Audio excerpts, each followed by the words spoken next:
দীর্ঘদিন পর ত্রিদেশীয় সিরিজ খেলবে বাংলাদেশ ক্রিকেট দল। আইসিসি দুই শীর্ষ দলের বিপক্ষে সিরিজ আয়োজন করতে পারে বিসিবি।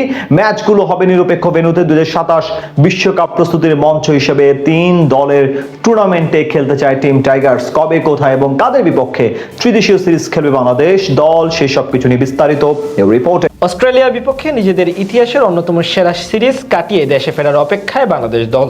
সম্প্রতি সাদা ও লাল বল উভয় ফরম্যাটে দারুণ উন্নতি করেছে লাল সবুজের প্রতিনিধিরা।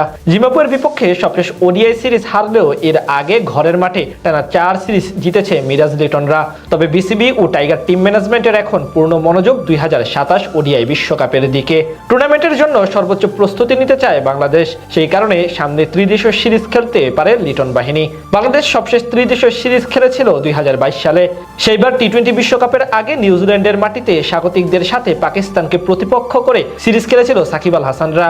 এরপর মাঝে 4 বছর আর কোনো 3 দলের টুর্নামেন্ট খেলেনি, যদিও নিজেদের ইতিহাসের একমাত্র বহুজাতিক ট্রফি এসেছে এই ত্রিদেশীয় সিরিজ থেকেই। তবে এবার আরও একবার সুযোগ আসছে সেই পুরনো স্মৃতি ফিরিয়ে আনতে। চলতি বছরই নতুন একটি ত্রিদেশীয় সিরিজ খেলার পরিকল্পনা করছে বিসিবি। সামনে টাইগারদের জন্য অপেক্ষা করছে ব্যস্ত সূচি। সেপ্টেম্বরে ভারতীয় দলের বাংলাদেশ সফর নিয়ে এখন অনিশ্চয়তা রয়েছে। ভারত না এলে ওই একই সময় জাতীয় দলের ক্রিকেটারদের নিয়ে স্কিল ক্যাম্পের আয়োজনের পরিকল্পনা রয়েছে বিসিবির। এরপর অক্টোবরের শুরুতে আফগানিস্তানের বিপক্ষে সিরিজ খেলতে সংযুক্ত আরব আমিরাতে যাওয়ার কথা বাংলাদেশের। আর সেখানেই তৈরি হয়েছে নতুন সম্ভাবনা। আপাতত আফগানিস্তানের বিপক্ষে দ্বিপাক্ষিক সিরিজ খেলার কথা থাকলেও পরিকল্পনায় পরিবর্তন আনতে পারে উভয় টিম। জানা গেছে সেই একই সময় ফ্রি থাকবে জিম্বাবুয়ের ক্রিকেট দল, যাদের বিপক্ষে কিনা কিছুদিন আগে মাত্র সিরিজ হেরে এসেছে টাইগাররা। তাছাড়া জিম্বাবুয়ের মাঠে আগামী বিশ্বকাপের আসর বসার কথা রয়েছে। সেখান থেকে বাংলাদেশ ও আফগানিস্তানের সঙ্গে তাদের নামও অন্তর্ভুক্ত করতে পারে দুই দল। জানা গেছে বাংলাদেশ ও আফগানিস্তানের পাশাপাশি জিম্বাবুয়েকে সঙ্গে নিয়ে ত্রিদেশীয় সিরিজ আয়োজনের কথা চালাচ্ছে উভয় দেশের বোর্ড।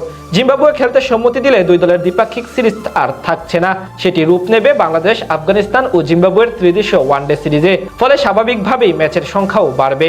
এখন জিম্বাবুয়ের সম্মতির অপেক্ষায় রয়েছে আয়োজকরা। তারা রাজি হলে অক্টোবরের শুরুতে সংযুক্ত আরব আমিরাতের মাটিতে হতে পারে বাংলাদেশ আফগানিস্তান জিম্বাবুয়ে ত্রিদেশীয় ওয়ানডে লড়াই। সামনে ভারত সিরিজ যদি স্থগিত হয়, তখন নিজেদের মধ্যে ক্যাম্প করে ত্রিদেশীয় সিরিজের প্রস্তুতি নিবে বাংলাদেশ। এর আগের বছর আফগানিস্তানের বিপক্ষে এই সংযুক্ত আরব আমিরাতের মাঠেই ওডিআই সিরিজ খেলে এসেছে বাংলাদেশ দল। সেখানে অবশ্য হেরেছে টাইগাররা, তাই সেখানে আফগানিস্তানের বিপক্ষে লড়া নিশ্চিতভাবে সহজ হবে না শান্ত মিরাজদের জন্য। অন্যদিকে জিম্বাবুয়ের বিপক্ষেও কিছুদিন আগে মাত্র সিরিজ হেরে এসেছে লাল সবুজের প্রতিনিধিরা, তাই তাদের বিপক্ষেও বদলা নেওয়ার সুযোগ থাকছে বাংলাদেশের। সব মিলিয়ে বিশ্বকাপের আগে 3 দলের এই টুর্নামেন্ট প্রস্তুতির জন্য দারুণভাবে কাজে দিবে। তাছাড়া সম্প্রতি পারফরমেন্স বিবেচনায় তাদের উভয় দলের চেয়ে বাংলাদেশ এগিয়ে, তাই তাদের বিপক্ষে জিততে পারলে নিজেদের ইতিহাসের দ্বিতীয়বারের মতো বহুজাতিক টুর্নামেন্টের সুযোগ থাকবে।